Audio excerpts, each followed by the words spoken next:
Maya Rodriguez wiped the sweat from her forehead with the back of her grease-stained hand, leaving another dark smudge across her brown skin.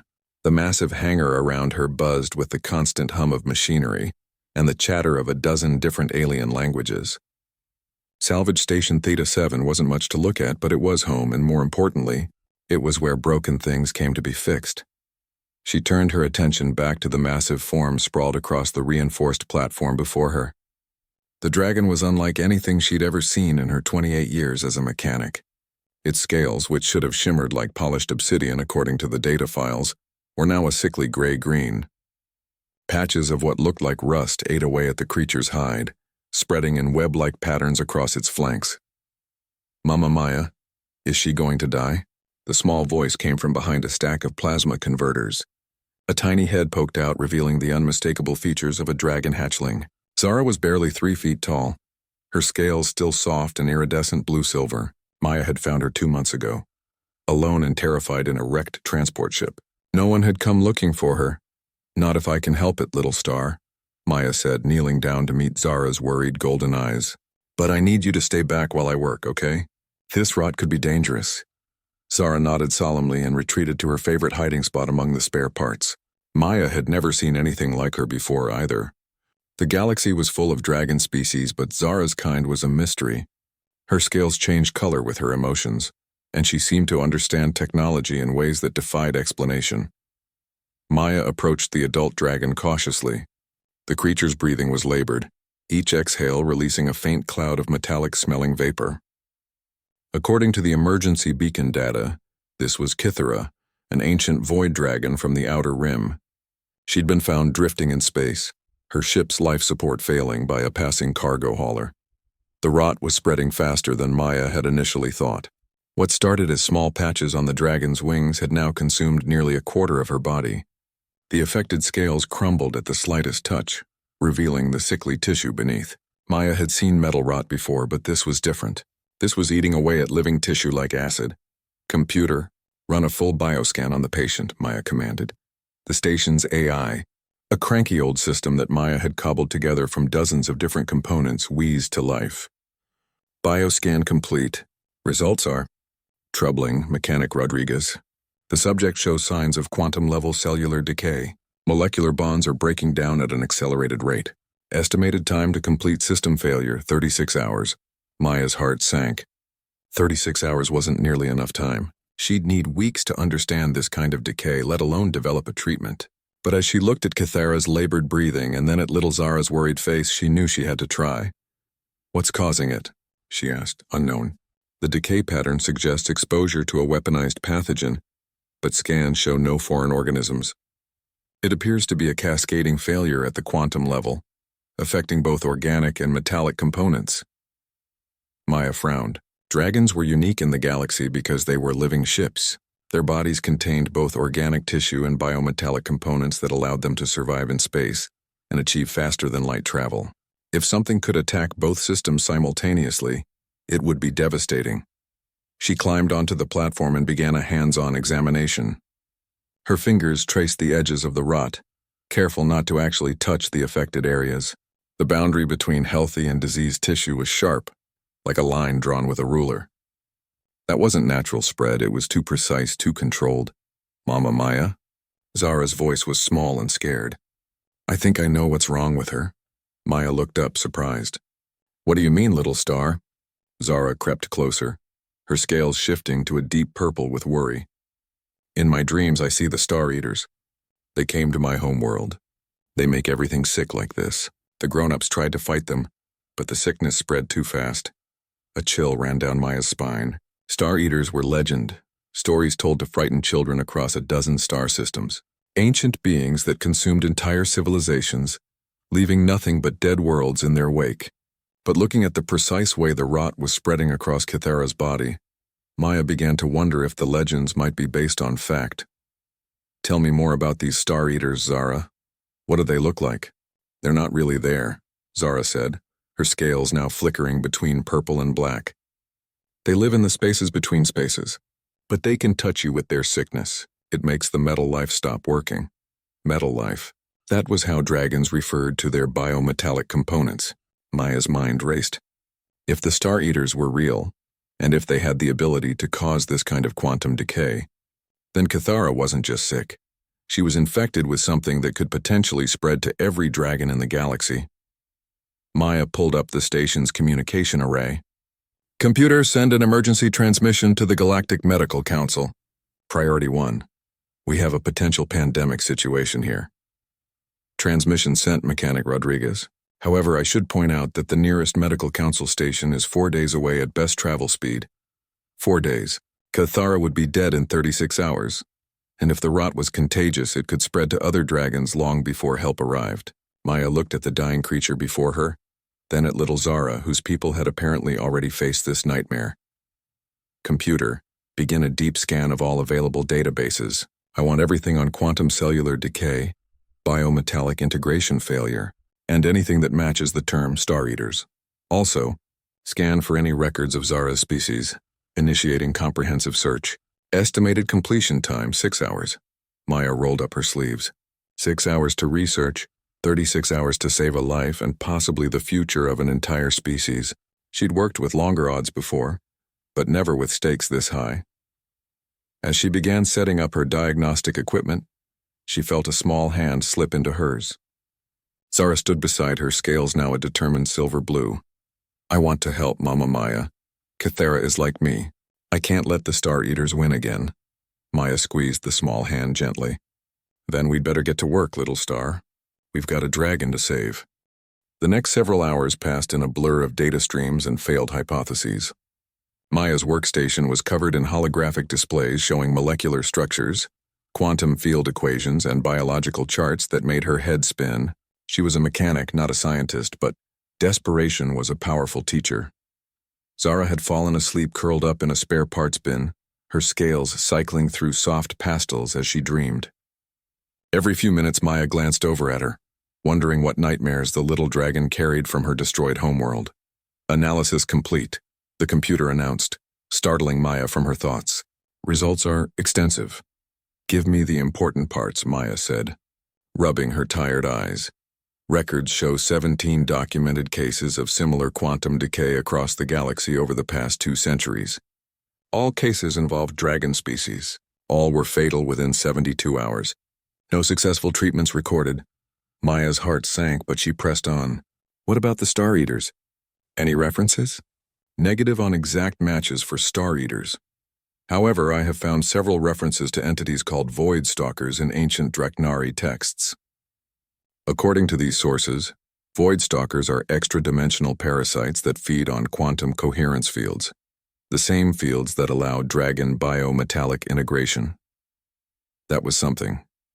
Maya pulled up the Draknari texts, struggling with the archaic translation protocols. The Draknari were one of the oldest dragon civilizations, their empire spanning thousands of years before it mysteriously collapsed. Computer, any records of what happened to the Draknari? Historical records indicate the Draknari Empire experienced a sudden collapse approximately 800 years ago. All inhabited worlds were found abandoned, with signs of the same quantum decay pattern now affecting the subject. A chill ran through Maya's body, an entire civilization wiped out by this same rot. But if the Draknari had records of the Void Stalkers, maybe they'd also found a way to fight them. She dove deeper into the texts, her translation software struggling with the complex mathematical concepts embedded in the ancient language. Hours passed. Cathara's breathing grew more labored. The rot had spread to cover nearly half her body now, the healthy scales growing dull as the infection advanced. Maya was about to take a break when something in the text caught her attention. A passage about harmony resonance and quantum field stabilization. According to the document, the Draknari had discovered that certain frequency patterns could temporarily halt the decay process. Zara, Maya called softly, "Wake up, little star. I need your help." The hatchling stirred, her scales brightening to alert yellow as she sensed the urgency in Maya's voice. "Did you find something, Mama Maya?" "Maybe." The Draknari text mentions something called harmony resonance. It says dragons can create specific frequency patterns that interfere with the Void Stalker's feeding process. Maya knelt down beside Zara. "Do you know anything about making sounds that affect quantum fields?" Zara's scales shifted to thoughtful purple. "All dragons can sing the metal songs. It's how we make our ships grow and change. But I'm just a hatchling. I don't know the deep songs yet. What if you didn't have to sing alone? Maya asked, an idea forming. What if we could amplify your natural abilities with technology? Maya rushed to her equipment locker and pulled out a quantum resonance generator, a device normally used for fine-tuning starship drives. With some modifications, it might be able to amplify and focus whatever natural frequency generation abilities Zara possessed. I need you to try singing to Kithara, Maya said as she worked. Just like you would to help a ship grow. I'm going to record the frequencies and see if I can boost them.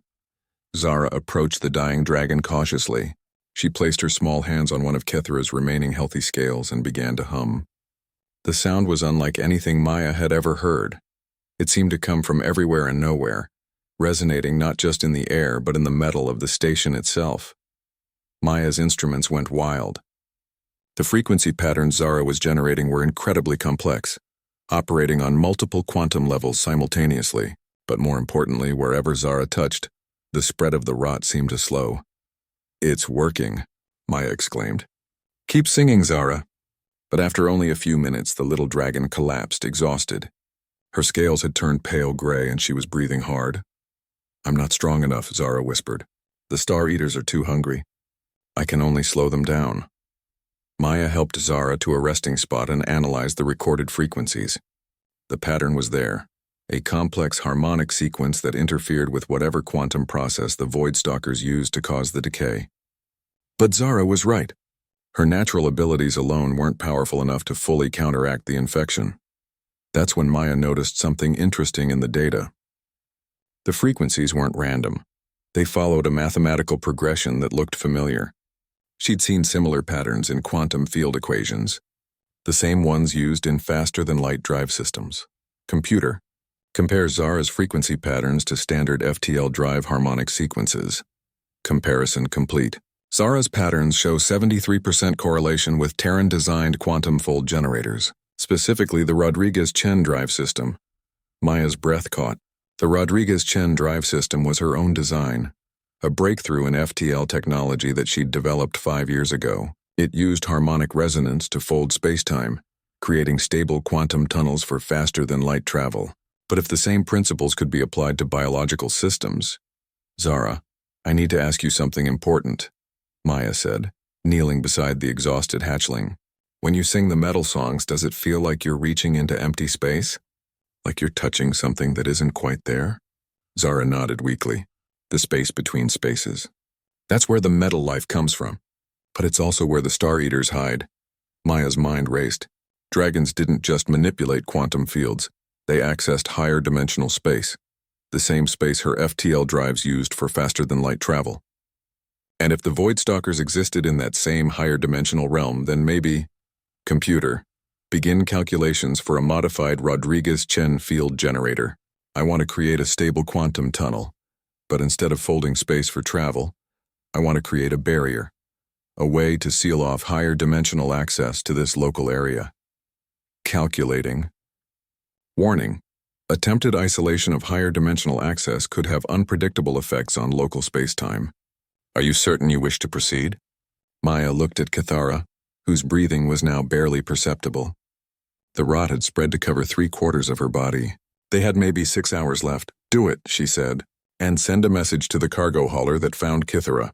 I need to know exactly where she was picked up, and I need a detailed scan of that area of space.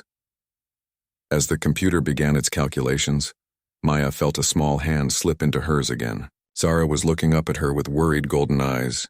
Mama Maya, if you close the spaces between spaces, how will the dragons travel? How will they grow their ships? It was a good question, one that Maya didn't have an answer for. If her plan worked, it might save Kithara's life, but it could also cut off the dragon's access to the very abilities that made them unique. She was proposing to potentially cripple an entire species to save one life, but as she looked at the dying dragon before them, Maya knew she had to try. Sometimes the only choice was between a terrible solution and no solution at all. We'll figure that out later, little star, she said softly. Right now we just focus on saving her. The message from the cargo hauler arrived just as Maya was putting the finishing touches on her modified field generator. Captain Voss, a gruff Centaurian trader, sent coordinates and sensor logs from the area where they'd found Kythera drifting. "Look at this," Maya muttered, studying the data. "Massive quantum distortions in that sector. It's like something tore a hole in space-time itself." Zara had recovered enough to walk around, though her scales remained pale. She climbed up onto Maya's workbench to get a better look at the readings. "That's where my home was," she said quietly. Before the Star Eaters came, Maya felt a chill run down her spine. "Zara, are you saying Kythera was in your home system when she got infected?" The little dragon nodded. "Kythera was trying to help. When the sickness started spreading, she came to fight the Star Eaters. But there were too many of them. This changed everything. If Kythera had been actively fighting these Void Stalkers when she was infected, that meant she might have information about them, information locked away in her dying mind. Computer, is it possible to establish a neural link with Kythera without risking infection? Negative. Dragon neural networks are integrated with their biometallic systems. Any direct connection would risk quantum contamination." Maya stared at the massive dragon, her mind racing. Kythera was a living library of information about humanity's greatest enemy. But that information was trapped behind a wall of infection. Unless, Zara, when dragons talk to each other, do they use the same quantum frequencies as their metal songs? Sometimes, Zara said, her scales shifting to curious blue. The old dragons can share memories through the deep song. But it's dangerous if one dragon is sick. Maya nodded. She'd been afraid of that. But maybe there was another way. Her modified field generator was designed to create a barrier between normal space and higher dimensional space. What if instead of blocking access entirely, she could create a filtered connection, a way for Zara to communicate with Kythera while protecting her from infection?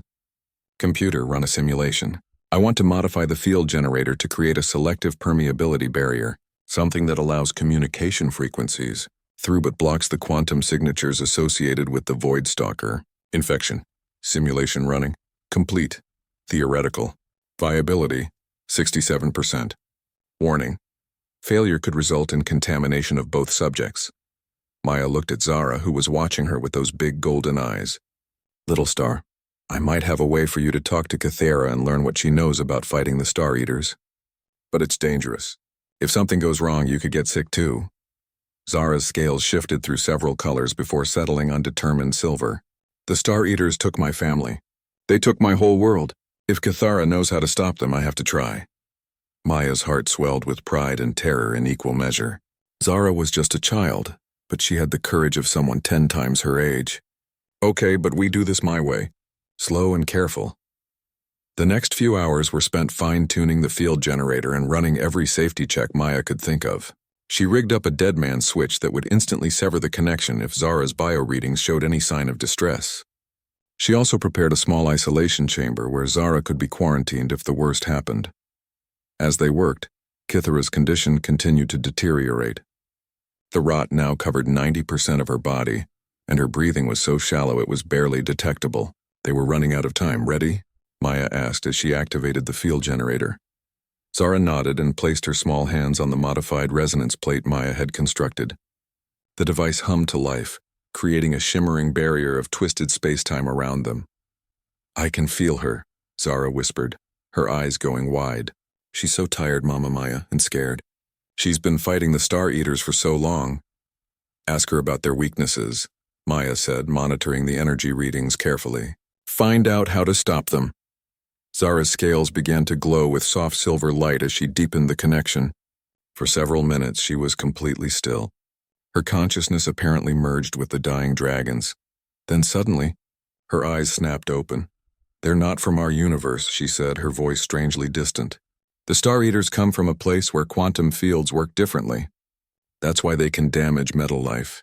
They impose their reality on ours." Maya leaned forward, recording everything. "How do you fight something like that?" "Kythera says the old dragons tried many things.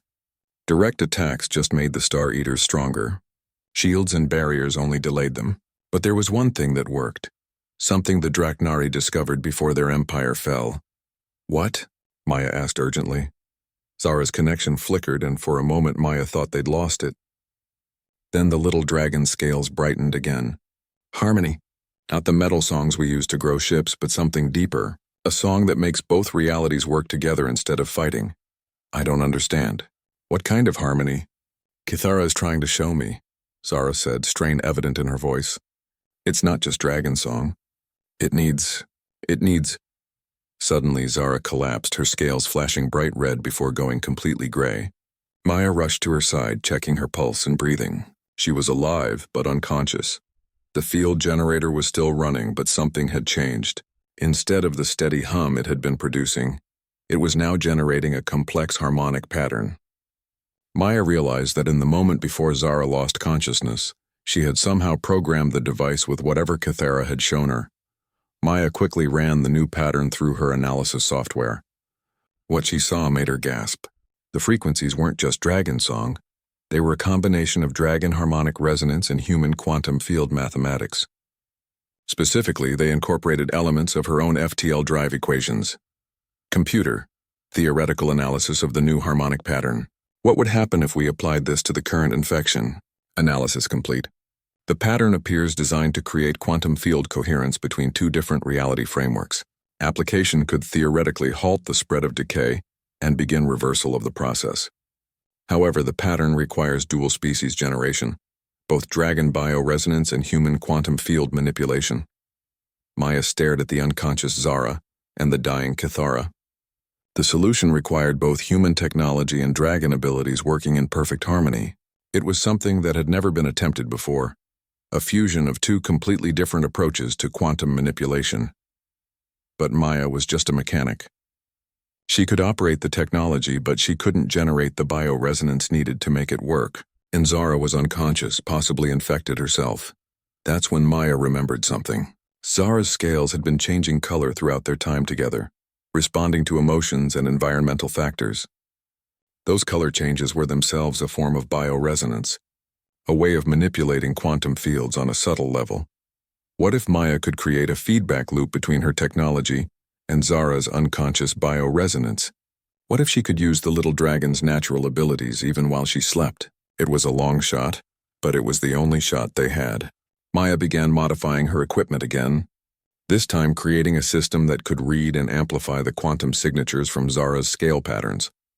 As she worked, she couldn't help but think about the implications of what they were attempting. If successful, it would represent the first true collaboration between human and dragon technology. It might even be the beginning of a new era of cooperation between their species. But first they had to save Kithara's life, and the clock was still ticking. Maya worked through the night, her hands steady despite the exhaustion that threatened to overwhelm her. The modified bioresonance amplifier was unlike anything she'd ever built before, a delicate fusion of quantum field generators and biometric sensors designed to read and enhance the subtle energy patterns from Zara's scales. The little dragon remained unconscious, but her scales continued their slow color shifts. Maya had discovered that each color change produced a different quantum signature, and when she fed these patterns into her field generator, they created harmonics that matched portions of Kithara's deteriorating biorhythm. Fascinating, the computer observed as Maya ran another calibration sequence. The subject's unconscious bioresonance appears to be automatically adjusting to compensate for the patient's quantum field degradation. Almost like she's trying to help even while she's, unconscious, Maya murmured, gently adjusting a sensor array positioned near Zara's sleeping form. Dragons really are remarkable. A soft chime indicated an incoming transmission. Maya paused her work to answer it, expecting another update from the cargo hauler. Instead, she found herself looking at the stern face of Commander Valix of the Galactic Medical Council. Mechanic Rodriguez, the Altarian officer, said without preamble, "We've received your emergency transmission. A council medical team is en route to your station, but we won't arrive for another 18 hours. What's the current status of the infected dragon?" Maya glanced at Kithara. The rot now covered her entire body except for a small patch around her head and neck. Her breathing was so shallow it was barely visible. "Critical. Maybe 3 hours left. I'm attempting an experimental treatment using combined human-dragon technology." Commander Valix's expression grew even more stern. "Mechanic Rodriguez, you are not qualified to attempt xenobiological intervention. Discontinue your efforts immediately and place the infected subject in quarantine. We cannot risk the spread of this pathogen. With respect, Commander, in 3 hours there won't be anything left to quarantine." And I have reason to believe this isn't just a pathogen. It's an attack by extra-dimensional entities that have already destroyed at least one dragon civilization. Unsubstantiated speculation, Valix replied curtly. I'm ordering you to. Maya cut the transmission. She didn't have time for bureaucratic protocols, not when lives were at stake. The computer would log her actions, and she'd probably face disciplinary action later. But that was a problem for future Maya to deal with. Computer, block all incoming transmissions from Galactic Medical Council frequencies until further notice. Acknowledged. You realize this constitutes a violation of emergency medical protocols? Add it to my tab, Maya said, turning back to her work. The bioresonance amplifier was nearly complete, but she was running into a problem. The quantum field equations required precise mathematical constants that didn't exist in any Dragon database she could access. The harmony pattern Kithara had shared with Zara was incomplete. It had the Dragon components but lacked the human mathematical framework needed to make it work. Maya stared at her calculations. Frustration building. She was so close, but the missing constants were beyond her ability to derive. They would require expertise in theoretical quantum mechanics that she simply didn't possess. That's when she remembered Dr. Sarah Chen, her partner in developing the Rodriguez-Chen FTL drive system. Sarah was currently stationed on New Geneva, studying quantum field interactions in binary star systems. More importantly, she was one of the few people in the galaxy who might be able to fill in the missing mathematical components. Maya quickly composed a message, attaching all her research data and Zara's bioresonance patterns. She explained the situation as briefly as possible and transmitted it on a priority channel. With the time delay for interstellar communication, she wouldn't hear back for at least 40 minutes, assuming Sarah was available to respond immediately. While she waited, Maya continued fine-tuning the amplifier array. Zara stirred occasionally, her scales flickering through rapid color changes that suggested she was experiencing vivid dreams. Maya wondered if the little dragon was still somehow connected to Kithara, sharing in the ancient dragon's memories and knowledge. 20 minutes later, a proximity alarm sounded. Maya looked up to see 3 sleek ships approaching the station, Galactic Medical Council vessels arriving much sooner than expected. They must have been closer than Commander Valix had indicated. Computer, are they requesting docking permission? Negative. They appear to be taking position around the station.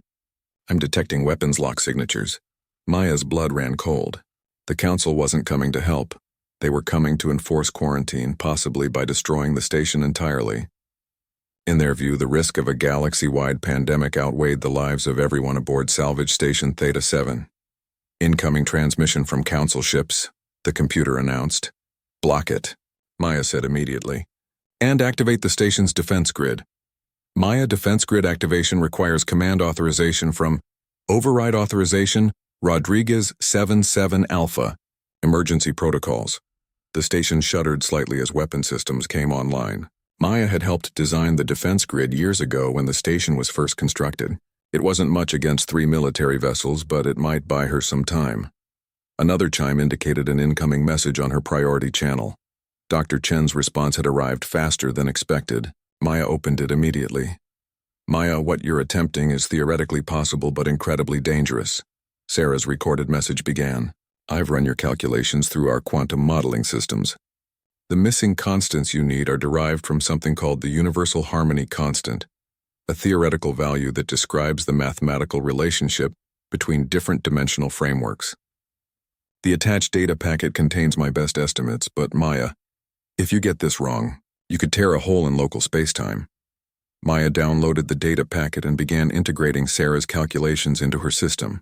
The numbers were elegant and terrifying in equal measure. Sarah was right. Success would create a stable bridge between human and dragon quantum manipulation techniques. Failure could destabilize the fabric of reality in a sphere several light years across. Computer, incorporate Dr. Chen's constants into the harmony pattern and run a final simulation. Simulation complete. Probability of success, 47%. Probability of catastrophic dimensional breach, 38%. Probability of localized spacetime collapse, 15%. Maya looked at the unconscious Zara, then at the dying Kithara, then at the tactical display showing 3 council ships preparing to open fire on the station. Sometimes there were no good choices, only necessary ones. "Zara," she said softly, gently shaking the little dragon's shoulder. "I need you to wake up, little star. We're out of time." Zara's eyes fluttered open, still clouded with whatever vision she'd been experiencing. "Mama Maya, I saw so many things.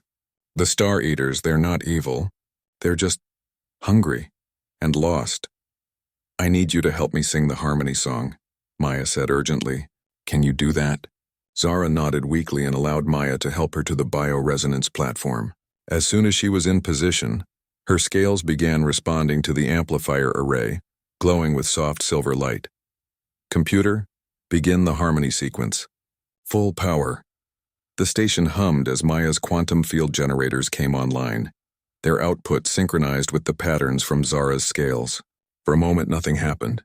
Then the air around Kithara began to shimmer, reality bending as 2 different approaches to quantum manipulation merged into something entirely new. The effect was immediate. The rot covering Kithara's body stopped spreading and began to recede, healthy scales emerging as the diseased tissue simply faded away. But the process was putting enormous strain on both the equipment and Zara, whose scales were now cycling through colors so rapidly they appeared almost white. 30 seconds to weapons range, the computer announced calmly. Maya gritted her teeth and pushed the system harder. She could see the harmony pattern working, but it wasn't fast enough. They needed more power, more resonance, more of something she didn't have. That's when she realized what was missing. The pattern required both human mathematics and dragon bioresonance, but it also needed something else. Human intuition and creativity, the ability to improvise and adapt that had made her species such successful engineers and explorers. Maya placed her hands directly on the quantum field generators, control matrix, and began to sing. She'd never been much of a singer, but she poured everything she had into the sound. Her hope for Zara, her determination to save Kithara, her defiance of those who would sacrifice lives for the sake of protocol. Her voice merged with Zara's bioresonance and the mathematics of the field generators, creating something that was more than the sum of its parts.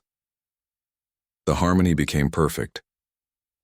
The moment the harmony became perfect, reality bent around them like water around a stone. Maya felt the field generators responding to her song, their mathematical precision enhanced by human intuition in ways that pure calculations could never achieve. The quantum patterns flowing from the equipment merged seamlessly with Zara's bioresonance, creating something entirely new, a bridge between human technology and dragon consciousness. Kithara's massive form was engulfed in shimmering light as the rot began to dissolve.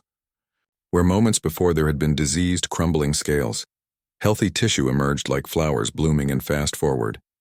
The ancient dragon's breathing deepened, and for the first time in hours her great eyes opened. But the strain on the equipment was enormous. Warning lights flashed across Maya's control panels as power conduits overloaded, and quantum field generators pushed far beyond their design limits. Sparks flew from overloaded circuits and the smell of burning electronics filled the air. "System overload imminent," the computer warned. "Recommend immediate shutdown." "Not yet," Maya gasped, pouring more of herself into the song. She could feel Zara's presence beside her, the little dragon's consciousness intertwined with her own through the harmony field. Together they were something more than either could be alone. Through the bioresonance link, Maya suddenly found herself seeing through Kithara's eyes. The ancient dragon's memories flooded through her, centuries of. 3 weeks after the breakthrough at Salvage Station Theta 7, Maya found herself standing in the most unlikely place imaginable, the council chambers on Galactic Central Station, addressing a joint session of the Interspecies Assembly. The vast amphitheater was filled with representatives from dozens of civilizations, their attention focused on the small human mechanic and the dragon hatchling beside her. Zara had grown noticeably in the weeks since their first success with the Harmony Protocol. Her scales were brighter, her confidence stronger, and she'd become something of a celebrity among the dragon delegations. More importantly, she'd helped establish harmony fields at 17 different locations across the galaxy, each one a collaboration between human engineers and dragon consciousness workers. "The preliminary results are encouraging," Maya told the assembly, her voice carrying clearly through the chamber's acoustics. "We've successfully contained Voidstalker incursions at all test sites. More significantly, We've established communication protocols with the entities themselves. A murmur ran through the assembled delegates. The revelation that the Star Eaters could be communicated with had shocked many species who had viewed them as mindless destroyers. Commander Valix, who had become an unexpected ally since the events at the station, stood to address the assembly. The Council's xenobiology teams have confirmed Mechanic Rodriguez's findings. The Voidstalkers are indeed refugees from a collapsing universe. They've been attempting to modify our reality to make it habitable for their species, unaware that the process was lethal to our forms of life. Dr. Sarah Chen, who had arrived from New Geneva to assist with the research, activated a holographic display showing the quantum mathematics behind the harmony fields. What makes this breakthrough so significant is that it represents true interspecies synthesis. Human quantum engineering provides the mathematical framework, dragon bioresonance supplies the consciousness interface, and together they create something neither species could achieve alone. An elderly dragon named Xerion, one of the most respected voices in the assembly, raised his massive head. What of the long-term implications? Can these harmony fields be maintained indefinitely? And what of the Voidstalkers themselves? Are we simply postponing an inevitable conflict? Maya had been expecting this question. It was the central challenge they still faced. The harmony fields are stable but require constant maintenance. Each one needs at least one human engineer and one dragon consciousness worker, operating in partnership. But we've learned that the Voidstalkers don't actually want to destroy our reality. They just want to survive. Zara stepped forward, her small voice somehow carrying clearly through the vast chamber. "I've talked to them," she announced, causing another stir among the delegates. "Through the harmony fields, we can communicate with the Star Eaters. They're scared and alone. Their universe is dying, and they don't know how to save it." This revelation had come as a surprise even to Maya. During one of their harmony field maintenance sessions, Zara had managed to establish direct communication with the Voidstalkers. What they learned had changed everything. The Voidstalkers have offered to share their technology in exchange for help finding a way to survive without destroying our reality, Maya continued. Their mastery of higher dimensional physics is far beyond anything we've achieved. With their knowledge, we might be able to develop solutions that benefit everyone. A Centaurian delegate raised a concerned tentacle. "And if this cooperation fails? If they decide our reality is worth sacrificing for their survival?" Kithara, who had been silent until now, spoke from her position at the center of the chamber. The ancient dragon had become something of an ambassador between the Voidstalkers and the galactic community. "Then we will have the harmony fields as our defense.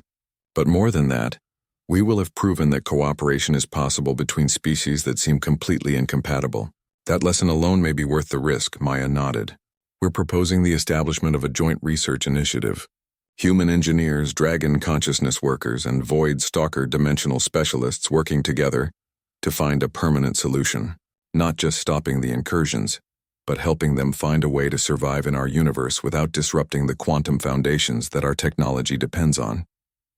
The debate that followed lasted for hours. Some delegates worried about the risks of working so closely with entities that had nearly destroyed entire civilizations. Others argued that the potential benefits of Voidstalker technology were too valuable to ignore. A few suggested that the harmony fields themselves might be dangerous, creating dependencies between species that could be exploited. But in the end, the vote was unanimous. The Interspecies Assembly approved the creation of the Harmony Project, a joint research initiative that would establish permanent research stations throughout the galaxy, each one staffed by mixed crews of humans, dragons, and eventually other species willing to participate. As the assembly session concluded, Maya found herself surrounded by delegates eager to learn more about the harmony protocols. Scientists wanted to understand the quantum mathematics. Military leaders wanted to know about defensive applications. Philosophers debated the implications of consciousness-based technology, but it was a small group of young beings that caught Maya's attention most. Human children, dragon hatchlings, and juveniles from a dozen other species, all chattering excitedly about the possibility of working together on projects that no single species could accomplish alone. "Look at them," Zara said, following Maya's gaze. "They don't see the differences the way the adults do. For them, working together is just natural." Maya smiled. "Maybe that's the real breakthrough here. Not the technology, but the proof that cooperation is possible. That differences in how we think and work can be strengths instead of barriers. Dr. Chen approached, carrying a data pad filled with preliminary designs for the first permanent Harmony research station. Maya, I've been working with the Dragon engineers on the station specifications. We think we can create facilities that naturally encourage human-dragon collaboration, shared workspaces, integrated consciousness interfaces, even recreational areas designed for both species. What about the Void Stalkers? Maya asked.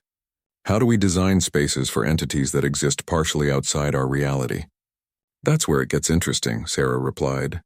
The preliminary communications suggest they might be willing to partially materialize in our dimension if we can create stable enough harmony fields. Imagine working directly with beings who understand higher dimensional physics in ways we can barely comprehend. The possibilities were staggering. Combined human-dragon void stalker teams might be able to develop faster-than-light travel systems that didn't require the dangerous quantum tunneling currently used. They might find ways to extend the lifespans of dying stars, or develop new forms of energy that could power entire civilizations. But Maya's thoughts kept returning to something simpler. Somewhere in the galaxy there were probably other Zaras, orphaned children whose worlds had been destroyed by forces they couldn't understand. With the harmony fields operational, those tragedies might become preventable. Commander Valex, Maya called out as the Altarian officer prepared to leave. I want to establish the first permanent harmony station at the coordinates where we found Cathara. Where Zara's homeworld used to be, Valex nodded approvingly. A memorial that's also a guardian post. The council will approve the funding. Zara's scales brightened to a warm gold at the suggestion. The Star Eaters won't hurt anyone else there. And maybe we can find a way to bring some of my people back. The Void Stalkers might know how to restore worlds they've damaged. It was an ambitious hope, perhaps impossible. But 3 weeks ago, saving Cathara's life had seemed impossible too. Maya was learning that when different species worked together, the impossible became merely difficult. As they prepared to leave Galactic Central Station and return to their work, Maya reflected on how much had changed. She was no longer just a mechanic fixing broken things in a salvage yard. She was part of something larger, a movement toward cooperation and understanding that might reshape the galaxy. But the most important change was smaller and more personal. She looked down at Zara, whose small hand was trustingly clasped in hers, and realized that somewhere along the way, saving the little dragon's surrogate mother had become saving her own surrogate daughter. Ready to go home, little star? Maya asked. Zara's scales shifted to happy blue. Ready, Mama Maya, we have a lot of work to do. 6 months later, Maya stood on the observation deck of Harmony Station Alpha, watching as the impossible became routine. Through the transparent aluminum viewport, she could see human engineers and dragon consciousness workers collaborating on a massive construction project. The first interspecies starship designed, from the ground up to be operated by both species working in perfect sync. But the most remarkable sight was something that would have been unthinkable a year ago. Translucent figures that seemed to exist only partially in normal space moved among the construction crews, their higher dimensional forms flickering in and out of visibility. The Void Stalkers had learned to maintain stable partial manifestations within the harmony fields, allowing them to work directly alongside their former enemies. Progress report. Mama Maya, Zara announced, floating into the observation lounge. The young dragon had grown significantly over the past months. Her scales, now a brilliant sapphire blue, shot through with silver patterns that seemed to shift and flow like living metal. More remarkably, she was floating without any visible means of support. A new ability that had emerged as her bioresonance capabilities developed under the guidance of both human technology and Void Stalker. Dimensional theory, let me guess, Maya said with a smile. The quantum resonance chambers are ahead of schedule. The consciousness interface arrays are exceeding performance parameters. And Dr. Chen is having another argument with Engineering Chief Korath about optimal field configurations. Zara giggled, a sound that now carried harmonic overtones that made the station's quantum systems hum in response. Close. The resonance chambers are done, the interfaces are working perfectly, but Dr. Chen and Chief Korath aren't arguing. They're collaborating on something they won't tell anyone about. That was new. Sarah Chen and the massive dragon engineer had started their working relationship with spectacular disagreements about fundamental principles of quantum mechanics. The fact that they were now collaborating on secret projects was either very good news or very concerning. Any idea what they're working on? Maya asked. Something about reverse engineering the universal constants, Zara replied, her scales shifting to puzzled purple. I don't understand what that means, but the Void Stalkers get very excited when they talk about it. Maya felt a chill of anticipation mixed with concern. The Void Stalkers had shared much of their knowledge about higher dimensional physics, but some of their capabilities remained beyond current understanding. The ability to manipulate the fundamental constants of reality was both incredibly promising and potentially catastrophic. A soft chime announced an incoming transmission. The holographic display activated to show Captain Theron, one of the first graduates of the new Harmony Corps training program. The young human officer was aboard the exploration vessel Synthesis, currently investigating reports of Void Stalker activity in the Andromeda Spiral. Station Alpha. This is Captain Theron reporting from the Kepler 442 system. We've made contact with a new group of Void Stalkers, but these are different from the ones we've been working with. They're actively hostile and don't respond to Harmony field communication protocols.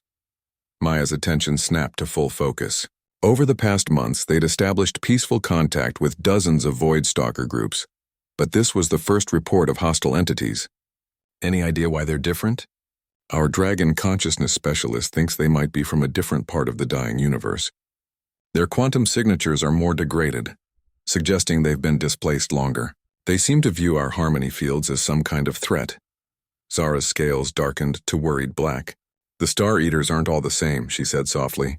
Some of them have been alone in the dark between spaces for so long they've forgotten how to trust anyone. Maya nodded grimly. It made sense that not all Void Stalker groups would be equally willing to cooperate. Some might be too desperate or too damaged by their exile to accept peaceful solutions. Captain Theron, maintain safe distance and continue observation. We're dispatching a specialized diplomatic team. Do not attempt direct engagement until they arrive. The transmission ended, leaving Maya with a familiar mixture of hope and concern.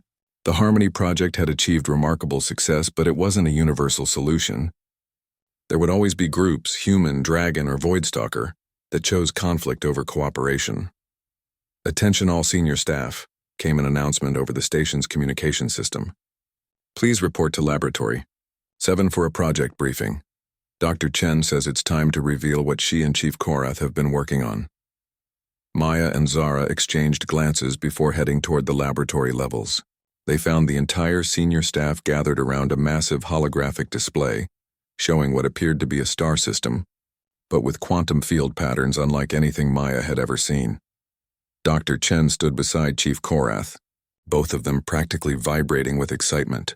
What you're looking at, Sarah announced, is our solution to the Void Stalker refugee crisis. Not just managing their presence in our universe, but giving them a place where they can exist permanently without disrupting our reality. The hologram zoomed in to show a planet-sized construct that seemed to exist in multiple dimensions simultaneously. An artificial world designed specifically for Void Stalker habitation, Chief Korath rumbled. Using principles of dimensional engineering that we've learned from our allies, combined with human construction techniques and dragon bioconsciousness integration. Maya stared at the display in amazement.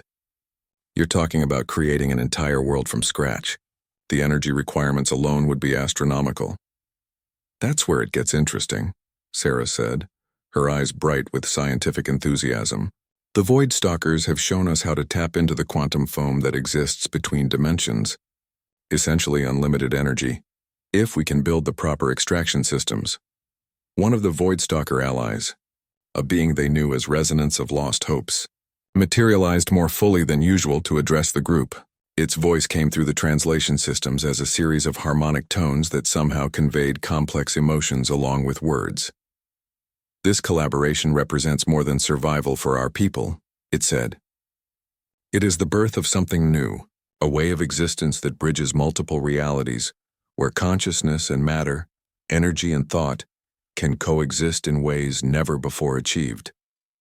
Maya felt the weight of the moment settling on her shoulders. What had started as a desperate attempt to save one dragon's life had grown into something that could reshape the fundamental nature of civilization itself. Artificial worlds where multiple species and even multiple reality frameworks could coexist. Unlimited energy from higher dimensional sources. Technology that merged consciousness with quantum mechanics in ways that previous science had deemed impossible. But with such power came enormous responsibility. What about the hostile void stalkers? Maya asked. The ones who don't want to cooperate? If we can build worlds for our allies, what stops us from having to fight a war against those who choose conflict? Chief Korath's massive head turned toward her, respect evident in his ancient eyes. That is the question that will define the next phase of galactic civilization. Do we build defenses to protect what we've created? Or do we find ways to heal the damage that makes some choose hostility over hope? Zara floated closer to the display, her scales shifting through a complex pattern of colors as she studied the artificial world design. Maybe we build both, she said quietly. Defenses for those who won't listen, but also hospitals for those who are too hurt to trust. The Star Eaters who attack us aren't evil. They're just scared and in pain. Maya smiled at the wisdom in her adopted daughter's words. In the months since their first success, Zara had developed into something unprecedented. A bridge between species, a living example of what cooperation could achieve. Her unique perspective, shaped by loss but not defined by it, often revealed solutions that pure logic missed. The first artificial world will take approximately 5 years to construct, Sarah continued, but we'll be building the infrastructure for hundreds more. Worlds designed for every species combination we can imagine, and some we probably can't. Maya looked around at the assembled team, humans and dragons working alongside entities from a dying universe, all focused on building something better than any of them could create alone. It was exactly the kind of impossible thing that had become possible when species stopped seeing their differences as barriers and started seeing them as tools. Then we'd better get to work, Maya said. We've got a galaxy to rebuild. As the briefing dispersed and the various teams returned to their projects, Maya remained in the laboratory with Zara, both of them staring at the holographic display of the impossible world they were going to build. Mama Maya, Zara said softly, do you think my people would be proud of what we're doing? The ones who died fighting the Star Eaters? Maya put her arm around the young dragon's shoulders. I think they'd be amazed that their daughter found a way to turn enemies into allies. That instead of continuing the fight, you chose to end it by making peace possible. Zara's scales brightened to warm gold. I couldn't have done it without you. Without humans willing to try impossible things just because they're worth trying, Maya chuckled. That's what